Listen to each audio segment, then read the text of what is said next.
नमस्कार। ये आकाशवाणी शिमला है। अब आप प्रभा शर्मा से प्रादेशिक समाचार सुनिए। मुख्यमंत्री जयराम ठाकुर ने कहा है कि प्रधानमंत्री नरेंद्र मोदी के नेतृत्व में केंद्र सरकार के दूसरे कार्यकाल का पहला वर्ष प्रभावशाली और चुनौतीपूर्ण रहा है। शिमला में आज एक संवाददाता सम्मेलन में उन्होंने कहा कि इस अवधि में केंद्र सरकार ने दशकों से लंबित मुद्दों के समाधान को प्राथमिकता दी है। इसके अलावा सरकारी योजनाओं की अंतिम व्यक्ति तक पहुंच सुनिश्चित बनाई गई है। मुख्यमंत्री ने उम्मीद जताई कि प्रधानमंत्री गरीब कल्याण योजना के सुरक्षा कवच और आत्मनिर्भर भारत की संकल्पना के बाद देश निश्चित रूप से कोरोना के इस कठिन दौर से जल्द बाहर आ जाएगा। उन्होंने कहा कि राज्य सरकार ने भी 2.5 वर्ष के कार्यकाल में प्रदेश हित में कई योजनाएं शुरू कर विकास की गति को बढ़ाने के प्रयास किए हैं। मुख्यमंत्री जयराम ठाकुर ने कहा कि प्रदेश में होने वाली जनसभाओं में 1 लीटर से कम क्षमता वाली प्लास्टिक की पानी की बोतलों पर प्रतिबंध लगाया जाएगा। विश्व पर्यावरण दिवस के मौके पर शिमला में हुए राज्य स्तरीय कार्यक्रम में उन्होंने कहा कि राज्य ने विकास व पर्यावरण के बीच संतुलन बनाते हुए सतत विकास की दिशा में लगातार कदम बढ़ाए हैं।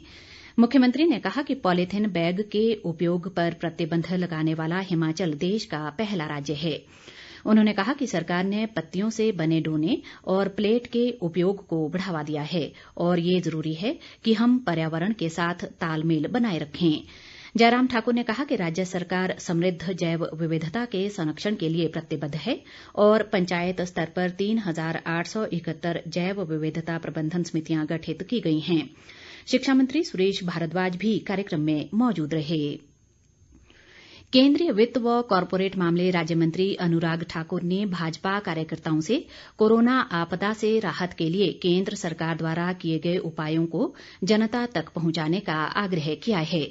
हमीरपुर संसदीय क्षेत्र के भाजपा पदाधिकारियों के साथ आज वीडियो कॉन्फ्रेंस के माध्यम से हुई बैठक में उन्होंने कहा कि प्रधानमंत्री नरेंद्र मोदी ने इस आपदा से राहत देने के लिए 20 लाख करोड़ रुपए के पैकेज का ऐलान किया है।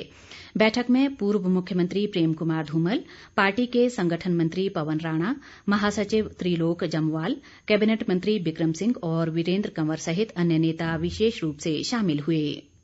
केंद्र सरकार ने प्रधानमंत्री जनधन योजना की महिला खाता धारकों के लिए जून माह के 500 रुपए भेजना शुरू कर दिया है। ये प्रधानमंत्री गरीब कल्याण पैकेज के तहत तीसरी किश्त है।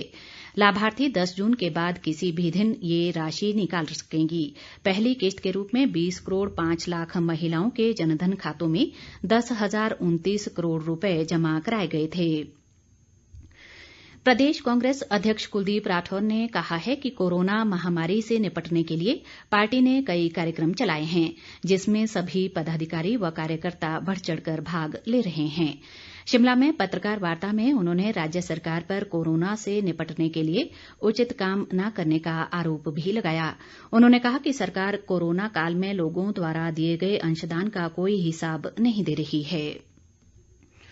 केंद्रीय स्वास्थ्य मंत्रालय ने धार्मिक स्थलों, होटलों, रेस्तरां, शॉपिंग मॉल, आतिथ्य सत्कार सेवाओं और कार्यस्थलों के लिए मानक संचालन प्रक्रिया SOP जारी की है।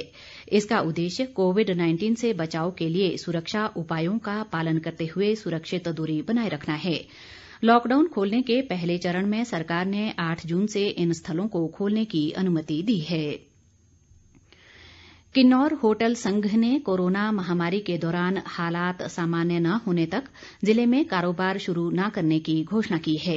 संघ के प्रवक्ता शांता नेगी ने आज रिकांगपिओ में बताया कि सरकार ने होटल शुरू करने के लिए जो दिशा निर्देश जारी किए हैं उन्हें पूरा करना बेहद मुश्किल है। उन्होंने कहा कि महामारी के चलते जिले के अधिकांश गांवों में प्रवेश पूरी तरह बंद है, जिसके चलते पर्यटन व्यवसाय चलाना असंभव है। कुल्लू जिले में बाहरी राज्यों और हॉटस्पॉट क्षेत्रों से आए लोगों को संस्थागत क्वारंटीन किया जा रहा है। उपायुक्त ऋचा वर्मा ने बताया कि जिले में 826 लोग संस्थागत क्वारंटीन पर और 1,446 लोग होम क्वारंटीन पर हैं। इधर मंडी जिले के धर्मपुर और जोगिंद्रनगर क्षेत्रों में पिछले कल 3 नए कोरोना मामले सामने आने के बाद संबंधित इलाकों में कंटेनमेंट और बफर जोन बनाए गए हैं। उपायुक्त ऋग्वेद ठाकुर ने बताया कि कंटेनमेंट जोन में अगले आदेश तक किसी भी तरह का आवागमन नहीं होगा और बफर जोन में रोजमर्रा की गतिविधियां शर्तों के साथ जारी रहेंगी। इसके साथ ही ये समाचार बुलेटिन समाप्त हुआ।